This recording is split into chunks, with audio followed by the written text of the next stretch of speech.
যে low pressure এরিয়াটা ছিল না, একটা নর্থ ওয়েস্ট বে অফ বেঙ্গল, তারপরে আপনার অ্যাডজয়নিং আপনার নর্থ ওয়েস্ট উড়িষ্যা এবং ওয়েস্ট বেঙ্গল কোস্ট, ওটা আপনার লেস মার্কড হয়ে গেছে, ওটা আজকে আর নেই, ওটা দুদিনই থাকলো। তবে আজকে একটা আপনার সাইসার আছে লো লেভেলে, যদিও ওই সাইসারটা আমাদের রিজিয়নে হয়তো অতটা বেশি এফেক্ট করবে না, ওটা ইস্ট ঝাড়খণ্ডে আছে। তো যেহেতু ওটা ইস্ট ঝাড়খণ্ডে, সেই জন্য আমরা হয়তো পশ্চিমের যে জেলাগুলো আছে সেগুলো তো একটু বৃষ্টি পেতে পারি। আর এই হচ্ছে মোটামুটি সিনপটিক ফিচার। আর ডেলি ফোরকাস্ট হচ্ছে এইরকম, যেমন আজকে পশ্চিমবঙ্গের সব জেলাতেই ওয়াইড স্প্রেড রেনফল হওয়ার সম্ভাবনা আছে, আমরা ফোরকাস্ট দিয়েছি। কালকে উত্তরবঙ্গের সব জেলাতেই ওয়াইড স্প্রেড রেনফলের ফোরকাস্ট আছে, এই সম্ভাবনা আছে। আর দক্ষিণবঙ্গের সব জেলায় ফেয়ারলি ওয়াইড স্প্রেড রেনফল হওয়ার সম্ভাবনা। 2 তারিখে আপনার উত্তরবঙ্গের দার্জিলিং, কালিম্পং, জলপাইগুড়ি, আলিপুরদুয়ার এবং কোচবিহার, এগুলোতে ওয়াইড স্প্রেড রেনফল হওয়ার সম্ভাবনা আছে। আর উত্তরবঙ্গ এবং পশ্চিমবঙ্গের বাকি সব জেলাতে ফেয়ারলি ওয়াইড স্প্রেড রেনফল হওয়ার সম্ভাবনা আছে। তারপরে আপনার 3, 4, 5 জুলাইতে দার্জিলিং, জলপাইগুড়ি, কালিম্পং, আলিপুরদুয়ার এবং কোচবিহারে ওয়াইড স্প্রেড রেনফলের সম্ভাবনা আছে। দিনাজপুর, মালদাতে ফেয়ারলি ওয়াইড স্প্রেড হওয়ার সম্ভাবনা আছে এবং দক্ষিণবঙ্গের সব জেলাতেই ওয়াইড স্প্রেড রেনফল হওয়ার সম্ভাবনা আছে। 6 তারিখে এগেন দার্জিলিং, জলপাইগুড়ি, কালিম্পং, আলিপুরদুয়ার এবং কোচবিহারে ওয়াইড স্প্রেড রেনের সম্ভাবনা আছে এবং বাকি সব জেলায় ফেয়ারলি ওয়াইড স্প্রেড হওয়ার সম্ভাবনা আছে। তাহলে আমরা মোটামুটি দেখতেই পাচ্ছি যে নর্থ বেঙ্গলের যে উত্তরের যে 5টা জেলাতে কিন্তু প্রতিদিন ওয়াইড স্প্রেড রেনফলের সম্ভাবনা আছে। আর সাউথ বেঙ্গলেও আপনি যদি দেখেন, এক্সেপ্ট এ ফিউ ডেজ, আপনার একদিন বা দুদিন বাদ দিয়ে প্রত্যেক দিনই কিন্তু সব জেলাতে ওয়াইড স্প্রেড রেনেরই সম্ভাবনা আছে। আর 1-2 দিন যেটা, সেটাতে আপনার ফেয়ারলি ওয়াইড স্প্রেড হওয়ার রেনফল হওয়ার সম্ভাবনা আছে। তার মানে আমাদের গোটা পশ্চিমবঙ্গই রেনফল টিপিক্যাল যে মনসুন এসে গেছে তার আমরা প্রতিফলন দেখতে পাচ্ছি।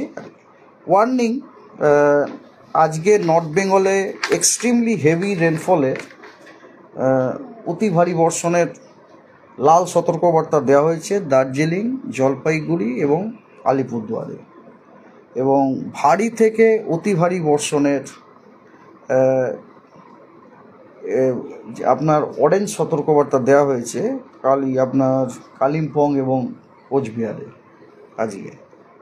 আর ভারী বর্ষণের ইয়েলো সতর্কবার্তা দেওয়া হয়েছে দিনাজপুর এবং মালদাতে। আর ভারী বর্ষণের ইয়েলো সতর্কবার্তা দক্ষিণবঙ্গেও বেশ কয়েকটা জেলাতে দেওয়া হয়েছে আজকে। সেগুলো হলো মুর্শিদাবাদ, বীরভূম, 2টি বর্ধমান, 2টি 24 পরগনা এবং বাঁকুড়ায়। এবং থান্ডারস্টর্ম অ্যান্ড লাইটনিংয়ের তো সতর্কবার্তা সব ডিস্ট্রিক্টেই দেওয়া হয়েছে সাউথ বেঙ্গলে। তার সাথে সাথে উত্তরবঙ্গের 2টি দিনাজপুর এবং মালদাতেও আজকে দেওয়া হয়েছে। 1 তারিখ আগামীকাল আপনার এগেন আপনার জলপাইগুড়ি, আলিপুরদুয়ার এবং কোচবিহারে ভারী থেকে অতি ভারী বর্ষণের অরেঞ্জ সতর্কবার্তা দেওয়া হয়েছে।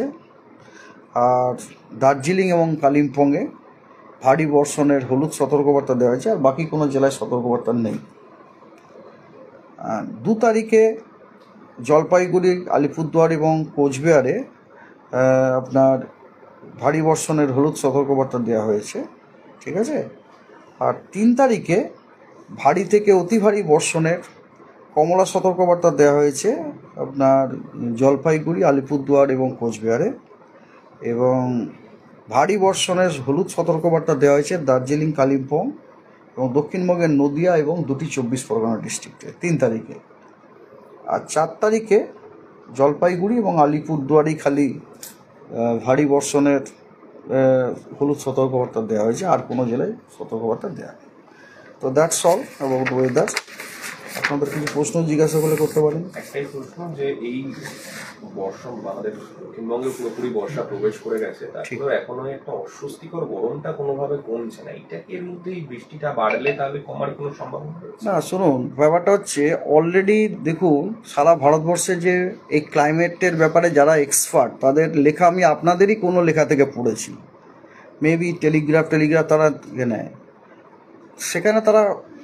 সেখানে তারা বলেই দিয়েছেন, and is a fact also, যে এই বর্ষাকালে কি হচ্ছে, বর্ষাকালে আপনার আপনার বাতাসে আপনার ময়েশ্চারটা আপনার পুস্ট আপ হয়ে যাবে, হিউমিডিটি পুস্ট আপ হয়ে যাবে, তাতে কি হবে আমাদের অস্বস্তিকর ব্যাপারটা কিন্তু বেড়েই যাবে আর কি। আর এটা তো মনে হয় খুব কমন, আমার মনে হয় আমি যখন পশ্চিমবঙ্গে ছিলাম মাঝে মাঝে যখন কলকাতায় যখন গরমকালের দিনে আসতাম, গরম না বর্ষাকালের দিনে, তখন তো বৃষ্টি হচ্ছে তার সাথে সাথে ঘামছি। আমার তো মনে হয় না এটা কোনো পশ্চিমবঙ্গের কোনো নতুন মানে it is typical of coastal স্টেশনের মতো আর কি। এটা চেন্নাইতেও হয় এরকম, বোম্বেতেও হয়। মানে বৃষ্টি হলে আপনার হ্যাঁ বৃষ্টি হলে আপনার তাপমাত্রাটা কমেছে, দেখুন ম্যাক্সিমাম তাপমাত্রাটা কমেছে, কিন্তু তাপমাত্রা কমলেও বাতাসের যে হিউমিডিটিটা ওটা কিন্তু বেড়ে যায়। কারণ আমাদের কী হয়েছে, আমাদের একটা হাইড্রোলজিক্যাল সাইকেল আছে, আমরা বলি একটা জলচক্র আর কি।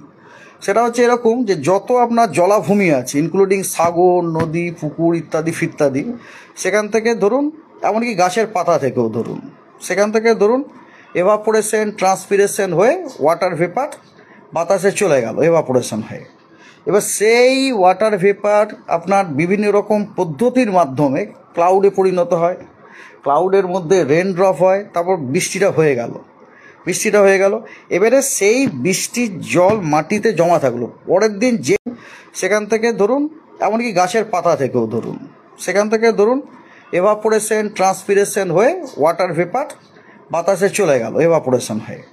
এবার সেই ওয়াটার ভেপার আপনার বিভিন্ন রকম পদ্ধতির মাধ্যমে ক্লাউডে পরিণত হয়, ক্লাউডের মধ্যে রেন ড্রপ হয়, তারপর বৃষ্টিটা হয়ে গেল।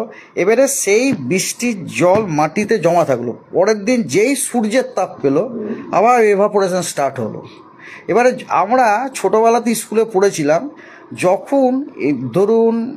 যখন ধরুন আপনার ওয়াটার ভেপার যখন জলে কনডেন্সড হয় তখন সে লিন তাপ ছাড়া, আমরা ছোটোবেলাতে পড়েছিলাম মনে হয়, তাই না? সে লিন তাপটা তো আমাদের পরিবেশেই রয়ে গেল না।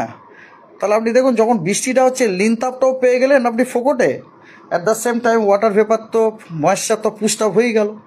তো সুতরাং আপনার অস্বস্তির ব্যাপারটা আপনার চলে যাবে এটা বলা খুব মুশকিলের ব্যাপার আছে।